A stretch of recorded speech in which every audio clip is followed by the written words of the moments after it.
Hey everybody, welcome back to the channel. Today we're going to be reviewing the Vosteed Fullback. We'll talk about the carry a little bit later. I had a bunch of comments saying whenever I showed this on, I think it was my shorts, that a few people were saying that this was a copy of the Kaiser cat box, and I disagree there. Here's the Kaiser cat box. Now, they do both have the rings on the back, but if you look at these blades, they're different. The cat box almost has a straight back.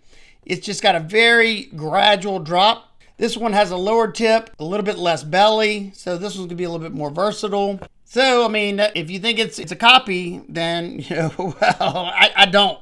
There's only so many ways you can make a knife, and I think this is different enough. Love to hear y'all opinions down below. They are the exact same length, though. That has a lot to do with having this ring on the back. This one comes in this variation with the Sunwash blade in the green micarta and green accents. You can also get it with a black wash blade and black micarta with blue accents on it. This is a little bit bigger than I typically carry, coming in at 7.99 inches, but that's because of the back of this ring. That's how far it is. It has a 3.48 inch drop point blade, and this particular one is in nitro V stainless steel. You got a nice, beautiful raw stone wash finish that's gonna hide wear very well. You got a nice top swedge that comes down to thin out that tip, giving you a needle-like tip there. Great for piercing. You can also use it for those detailed cuts, but you're gonna have to come up a little bit, not to a 90, so it's still fairly versatile.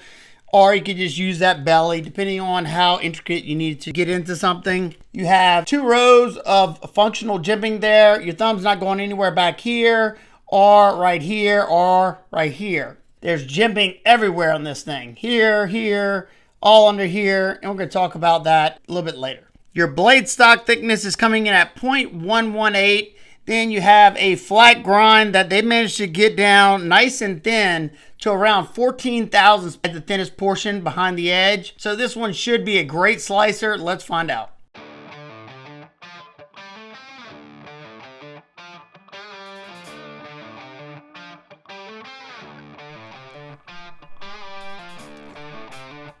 I tested this knife alongside the H-back, and this one had a little bit better of an edge. Talk about slicing very well. It's got great edge geometry, and so far so good. I mean, very, very good slicer. I think it was like 14 thousandths behind the edge, and the edge that came on it was beyond hair popping. Love seeing that. Makes my job so much easier, less blisters, and yeah, it makes me want to complete these tests. I can always tell how well a knife did usually by how fast I finish this test, especially because, I usually do the same thing, speed it up at the same amount of rate of speed, and as long as I cut the same amount of stuff, it really shows how well a knife did. And this one was under the 3-minute marker, which is fantastic. This was very comfortable doing this all the way till the very end. I was getting a hot spot from the jimping underneath the ring. It started getting kind of uncomfortable, but other than that, it was great. But this is where I was like, wow. I mean, it is cutting through this 1/2 inch sisal rope like hot butter. And you got the perfect amount of belly to do these cuts on a flat cutting surface. It is doing this so very easily, and I did this one right after I did the H-back, and the H-back did well, but it wasn't grabbing the sisal rope as easily as this one is. And talk about, there's nothing worse whenever I have to exert all the pressure I can to get a knife through this material, because it's just some nasty stuff. I hate doing it, but it's a good test. It shows you how sharp a knife is and how well it's going to hold up. You can use that tip to do drag cuts, but as you see, it's much easier just to use the belly. You do have to come up probably about a 45-degree angle to use that tip, but if you want to, you could definitely do it. Everything else is making short work of it, blasting through it like it wasn't there. The edge never felt like it was slowing down at all. And sorry, it feels like I'm losing my voice. But yeah, I give this one an A++. Fantastic job. I tested the fullback alongside the Vosteed H-back, halfback, that's what that is. And the performance on these two, they're both great, but this one was even better. This one sliced a little bit better. Now, maybe it's because it's not a 9-coated blade and it wasn't causing any drag. Maybe this one was even that much more sharper. I don't know, but this one performed outstanding. Now, let's talk about the ergos, because I'm always worried whenever I see this. I just don't get this. I'm not a tactical guy. I know that flat spot so you can, hold it like this. But I'm never holding my stuff like this. I mean, maybe if I'm going to stick it into a log to make a feather stick or something. But I could have definitely done without this ring. Because other than that, it just gets in the way. I guess it does make it where you can grab it out of the sheath a little bit quicker. But I don't ever need to quick draw my EDC fixed plate anyway. So I'd love to hear in the comments, do y'all like this? Is that something that y'all want on your knives? I don't know. I don't like the way it looks, and I just don't. One reason why I don't like it on this one for sure, whenever I was doing the ergo testing, in the beginning, it was comfortable. But whenever I started bearing down, my medium-sized hands, I can just get by this ring right here to where it fits nicely. And I mean, I'm not going to hold it like this. That's kind of ridiculous. So you either hold like this or you're going to be coming up on that ring. I get why they put the jimping here for this reverse grip. However, I don't get why they put it right here. For me, whenever I was bearing down, and now I was pushing pretty hard, but that was pushing up against right here, and it left the imprints of that. It was very uncomfortable for me. Now, my hands are way more beat up than the average person, and every little thing like that drives me nuts because of my neuropathy, so it may not bother you at all. But for me, I just don't understand why they put that there. That just didn't make sense for me. I don't really like it underneath here either. I don't find it gives me the extra traction, especially you got a guard right here. I don't know. Is that just me, or what do y'all think about that? Do y'all like seeing all this jimping right here? I've never noticed that to give me any extra traction. I would think this right here would give you more traction than anything on the bottom, because I'm pushing down like that to where the fat of my palm is kind of going into that.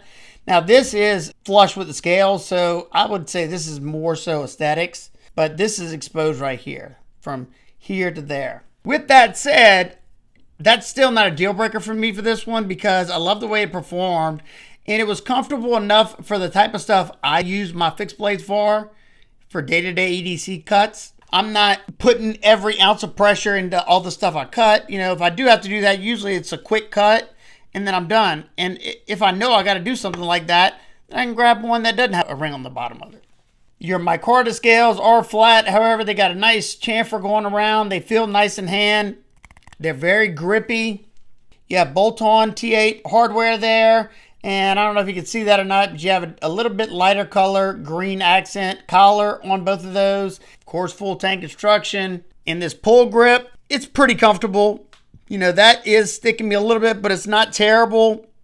This is probably going to be a little uncomfortable when pulling through stuff. And of course, this is comfortable because that's how they have that ring set up, with that flat spot. Now, your carry is just like on the H-back. You have a 2-part Kydex. I would have much preferred a minimal fold-over style Kydex sheath, but with the size of this one, I understand it. I was kind of surprised because on the H-back, they put the little retention screw, which I don't ever find to do much. This one's already all the way down, and it's perfect the way it is. This one does not have the screw right here. You got nice thick Kydex there that should hold that shape good. Nice positive click. I got a, is that the, hold on. It's the clip, I think. Yeah, okay. I was like, wait a minute, it didn't have that. It's the clip that was rattling. No movement in there whatsoever. And it comes with these plastic belt clip attachments there. And you can carry it vertical, scout carry, canted carry, however you want. And with my H-back, it was kind of loose on mine, but as that screw that was a little loose, I tightened it up. This one's tight out of the box, and this one's a lot harder to twist, which is a good thing. You don't want it just flopping around to where it's changing positions on you just because you bumped into something. But I think it's a well-made sheath, and if you don't want to have to put an ulti-clip on it or anything, I think it's nice knowing that you have a setup that is already ready to go out of the box. You got a nice little comfortable spot to put your thumb there to release the blade. And like I said, nice retention. Got a little drainage hole just in case you get the sheath wet inside and you need to air dry it, or the blade and you put it in the sheath so you can air dry it. Tons of lashing points so I can put my ulti-clip back on here after this video. That's just the way I like to carry. But no problem with this one the way it is. Keeps it off the body enough. Your overall weight with the knife and the way the sheath is set up comes in at 5.56 ounces. And for the size of this one, I thought that was really good, because the H-back is a good bit smaller than the fullback, and it comes in at 5.05 ounces. So there's not a huge difference there. I definitely think that that's a good weight for belt carry, at least in my opinion. I don't mind my fixed blades to have a little bit extra weight on them because you have a full tang there. I'm sure it's skeletonized in there, you know, knowing Vosteed and the way this one is. I'm gonna move this one back off. The balance point on this one is absolute perfection right there in that choil. And that's why this one feels so light. With just a knife, it's 3.32 ounces. And having that perfect balance point is going to make it a lot more nimble in hand, and it's going to appear to be lighter than that. Quick size comparisons. It's pretty much identical in length to the Vosteed XL Mink and the Kaiser Cabox. And it's just a hair shorter than the Kaiser Miltop fixed blade, and I mean a hair longer than the Sin Cut Waxahachie. And it's a hair shorter than the Dependable Knives Lucio, and it's pretty much identical in length to the Ned False Raven. And lastly, it's in the middle of the Ontario Rat Model 1 and 2. And being that no knife's perfect, what are my nitpicks and complaints? First, just to be nitpicky, if you want to, you could open up the sharpening choil. However, you're probably going to have a couple before it'll widen on you. However, that's a quick and easy fix. It's not something that really bothers me on my fixed blades. I think more so for me, the jimping underneath here and the ring itself. I just don't like the ring. But, you know, if you do, I mean, that's fine. It doesn't stop me from carrying it, and it's not a deal breaker. I do wish they wouldn't have put this jimping there, just because it's causing some unnecessary hot spots for me personally. You know, this too, when you're like this, it's not comfortable, but I get it here because of this grip. You know, not something I'll ever do, but, you know, I know we have some tactical guys out there, or some that are maybe trained with weapons. I'm not, so I'll never try to use this for that. It's a EDC cutting tool, and that's it for me. And I always prefer a fold over taco style sheet. Just keep it way more minimal than this, just because I like to pocket carry mine.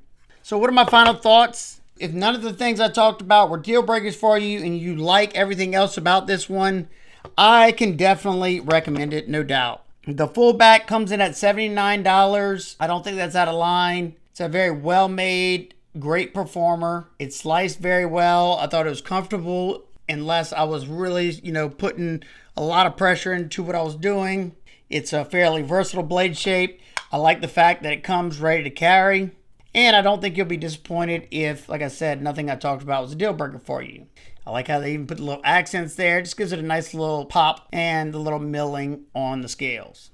So if you are interested in this and you want to help support the channel, that helps me pay for my testing materials, you can use my links below.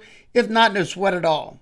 So that's going to do it for today's video. If you have any questions, comments, concerns, leave those down below and I'll do my best to get back with you. I hope every single one of y'all is having a fantastic day today. And remember, keep these blades sharp. Smile more.